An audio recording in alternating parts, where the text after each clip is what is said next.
Hello friends, welcome back to our channel find everything.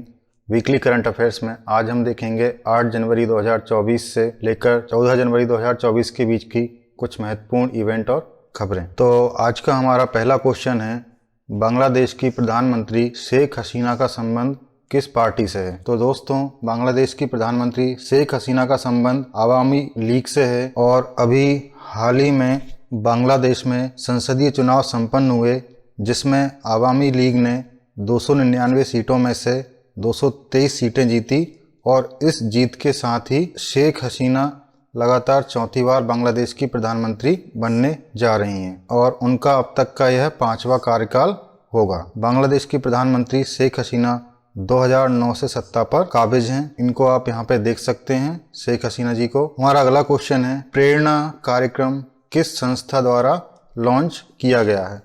तो दोस्तों, हाल ही में अभी केंद्रीय शिक्षा मंत्रालय द्वारा यह प्रेरणा कार्यक्रम लॉन्च किया गया है। इसका उद्देश्य 9वीं से 12वीं कक्षा के छात्रों को नेतृत्व गुणों के साथ सशक्त बनाना है और एक प्रेरणादायक अनुभव प्रदान करना है। यह 9वीं से 12वीं कक्षा के चयनित छात्रों के लिए 1 सप्ताह तक चलने वाला आवासीय कार्यक्रम है और इसकी जो शुरुआत है भारत के सबसे पुराने शहरों में से 1888 में गुजरात के महसाणा जिले के वडनगर में स्थित वर्नाकुलर स्कूल से शुरू किया जाएगा और इसका जो पाठ्यक्रम है IIT गांधीनगर द्वारा तैयार किया गया है, जो कि 9 मूल्य विषयों पर बना हुआ है, जिसमें है स्वाभिमान और विनय, शौर्य और साहस, परिश्रम और समर्पण, करुणा और सेवा, विविधता और एकता, सत्यनिष्ठा और शुचिता, नवाचार और जिज्ञासा, श्रद्धा और विश्वास और स्वतंत्रता और कर्तव्य। तो यह 9 विषयों पर आधारित यह प्रेरणा कार्यक्रम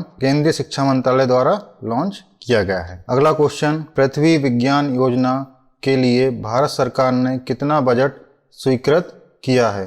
तो दोस्तों, इस योजना के लिए भारत सरकार ने 4,797 करोड़ रुपए सैंक्शन किए हैं और यह योजना वर्ष 2026 तक क्रियान्वित की जाएगी और मिनिस्ट्री ऑफ अर्थ साइंस पृथ्वी विज्ञान मंत्रालय द्वारा इस योजना को शुरू किया गया है। इस योजना के तहत क्लाइमेट रिसर्च, महासागर सेवाएं, ध्रुवीय विज्ञान, भूकंप विज्ञान जैसे महत्वपूर्ण क्षेत्रों में काम किया जाएगा। अगला क्वेश्चन, विश्व आर्थिक स्थिति और संभावनाएं रिपोर्ट के अनुसार भारत की वर्ष 2024 में कितनी विकास दर अनुमानित की गई है? तो दोस्तों, इस रिपोर्ट के अनुसार भारत की विकास दर जो अनुमान लगाया है वह है 6.2%। यह रिपोर्ट संयुक्त राष्ट्र द्वारा जारी की जाती है और इस रिपोर्ट के अनुसार भारत की वर्ष 2024 में विकास दर 6.2% रहेगी। यूनाइटेड नेशन ने 2023 में भारत की GDP वृद्धि दर 6.3% रहने का अनुमान लगाया था, किंतु अभी हाल ही में इस विकास दर को कम करके कितना कर दिया गया है? 6.2%। और संयुक्त राष्ट्र की रिपोर्ट के अनुसार विश्व की आर्थिक वृद्धि की दर 2023 की अनुमानित 2.7% से मंद होकर 2024 में यह कितनी रह जाएगी? 2.4%। अगला क्वेश्चन, भारतीय ओलंपिक संघ का CEO किसे नियुक्त किया गया है? तो अभी हाल ही में रघुराम अय्यर को भारतीय ओलंपिक संघ का CEO नियुक्त किया गया है, जिनको कि आप यहाँ पे देख सकते हैं। रघुराम अय्यर इससे पहले इंडियन प्रीमियर लीग में राजस्थान रॉयल्स टीम के पूर्व अधिकारी रह चुके हैं। इनकी नियुक्ति से पहले इंडियन ओलंपिक एसोसिएशन में CEO के कार्यों का प्रबंधन IOA के संयुक्त सचिव और अखिल भारतीय फुटबॉल महासंघ के अध्यक्ष कल्याण चौबे द्वारा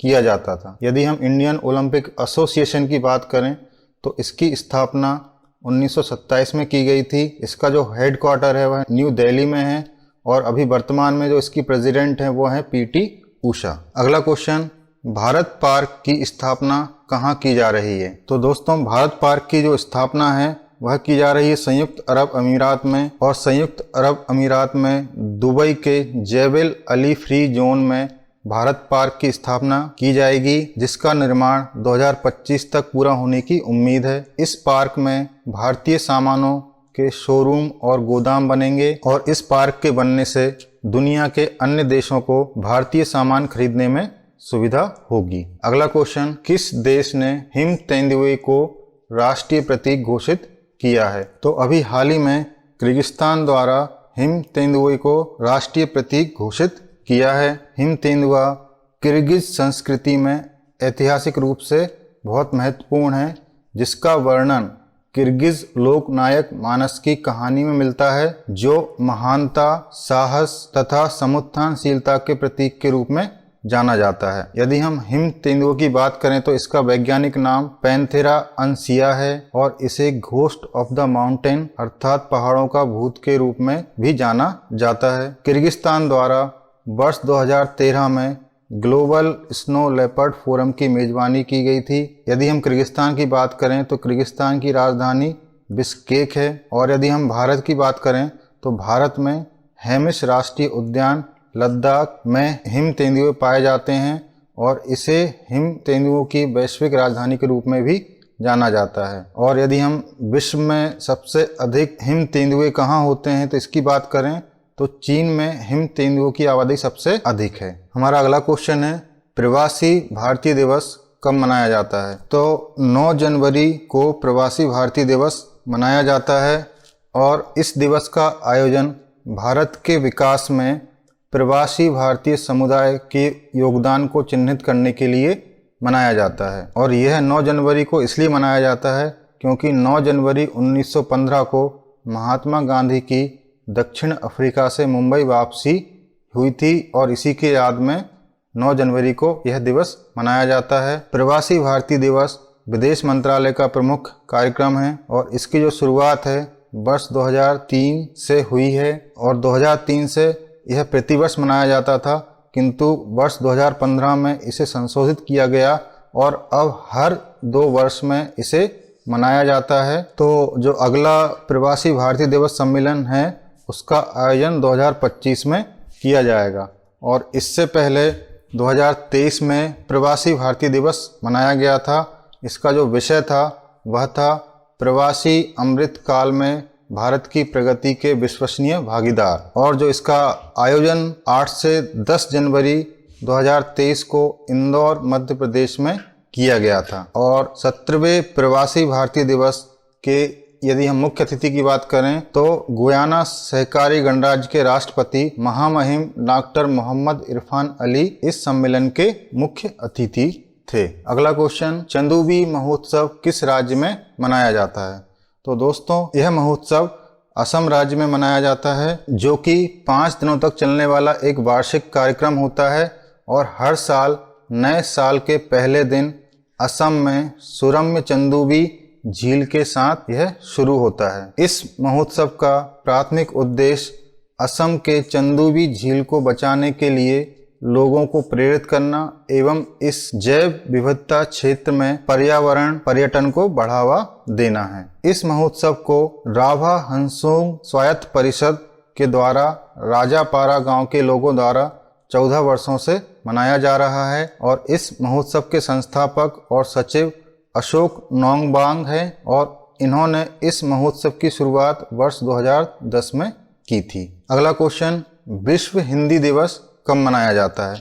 तो दोस्तों प्रतिवर्ष 10 जनवरी को विश्व हिंदी दिवस मनाया जाता है और वैश्विक स्तर पर हिंदी को खास दर्जा दिलाने के उद्देश्य से यह दिवस मनाया जाता है। यदि हम 2024 की थीम की बात करें तो इसकी जो थीम है हिंदी पारंपरिक ज्ञान से कृत्रिम बुद्धिमत्ता तक, यह इसकी थीम है। और यदि हम बात करें राष्ट्रीय हिंदी दिवस की तो राष्ट्रीय हिंदी दिवस प्रतिवर्ष 14 सितंबर को मनाया जाता है। 10 जनवरी 1975 को नागपुर में आयोजित प्रथम विश्व हिंदी सम्मेलन की वर्षगांठ मनाने के संदर्भ में पहली बार यह दिवस वर्ष 2006 में नागपुर में मनाया गया था और यही वह दिन है जब 1949 में संयुक्त राष्ट्र महासभा में पहली बार हिंदी बोली गई थी। अगला क्वेश्चन, 2024 में यूनेस्को की विश्व धरोहर समिति की अध्यक्षता कौन करेगा? तो दोस्तों वर्ष 2024 के लिए विश्व धरोहर समिति की अध्यक्षता का दायित्व भारत को सौंपा गया है और यह पहली बार है कि भारत इसकी अध्यक्षता करेगा। यूनेस्को विश्व धरोहर समिति का 46वां सत्र 21 से 31 जुलाई 2024 के बीच नई दिल्ली में आयोजित किया जाएगा। विश्व धरोहर समिति उन स्थलों का चयन करती है जिन्हें यूनेस्को के विश्व धरोहर स्थलों के रूप में सूचीबद्ध किया जा सकता है। विश्व धरोहर समिति में वर्तमान में 21 देश शामिल हैं। भारत वर्ष 1946 में यूनेस्को का सदस्य देश बना और भारत में यूनेस्को के 2 कार्यालय हैं और भारत में यूनेस्को के द्वारा 42 विश्व धरोहर स्थल संरक्षित किए गए हैं। यदि हम यूनेस्को की बात करें तो यूनेस्को का जो पूरा नाम है United Nation Educational Scientific and Cultural Organization है। इसकी स्थापना 16 नवंबर 1945 में राष्ट्र संघ की बौद्धिक सहयोग पर अंतर्राष्ट्रीय समिति के उत्तराधिकारी के रूप में की गई थी और जो इसका पहला जनरल कॉन्फ्रेंस सेशन का आयोजन 20 नवंबर से 10 दिसंबर 1946 के बीच फ्रांस की राजधानी पेरिस में हुआ था और इसमें कुल 30 देशों ने भाग लिया था। इसका जो मुख्य काम है विश्व धरोहर स्थलों की संरक्षा, शिक्षा, विज्ञान, जलवायु परिवर्तन, सांस्कृतिक मानवाधिकारों की सुरक्षा, विज्ञान, संगणना, संचार एवं सांस्कृतिक पहलुओं का विकास इत्यादि करना है। यूनेस्को के प्रथम अध्यक्ष जूलियन हक्सले जो कि ग्रेट ब्रिटेन से थे। प्रत्येक 2 वर्ष बाद यूनेस्को की सामान्य सभा होती है और यूनेस्को में शामिल पहला विश्व धरोहर स्थल इक्वेडोर का गालापागोस आइलैंड था। इसका जो हेडक्वार्टर है वह पेरिस फ्रांस में है और अभी जो इसके वर्तमान डायरेक्टर जनरल हैं वो हैं ऑड्रे अजोले और इसकी जो पेरेंट ऑर्गेनाइजेशन है वह है United Nation Economic and Social Council. अगला क्वेश्चन, परमाणु ऊर्जा विभाग द्वारा देश का पहला rare earth and titanium park कहाँ स्थापित किया जाएगा? तो दोस्तों इसकी स्थापना हमारे मध्य प्रदेश में की जा रही है और IRLE द्वारा मध्य प्रदेश के भोपाल में रेयर अर्थ और टाइटेनियम थीम पार्क स्थापित किया जाएगा और इस परियोजना के माध्यम से रेयर अर्थ और टाइटेनियम की मूल्य श्रृंखला में स्वदेशी प्रौद्योगिकियों को विकसित और स्थापित करना है और भोपाल शहर से लगभग 9 किलोमीटर की दूरी पर आचारपुरा औद्योगिक क्षेत्र में इसकी स्थापना की जाएगी और संपूर्ण कार्य पूरा होने की अवधि प्रभावी तिथि से 12 महीने रखी गई है। नेक्स्ट क्वेश्चन है, किस बैंक ने सरकारी क्षेत्र के कर्मचारियों के लिए UPI सक्षम सम्मान रुपए क्रेडिट कार्ड लॉन्च करने के लिए NPCI के साथ सहयोग किया है?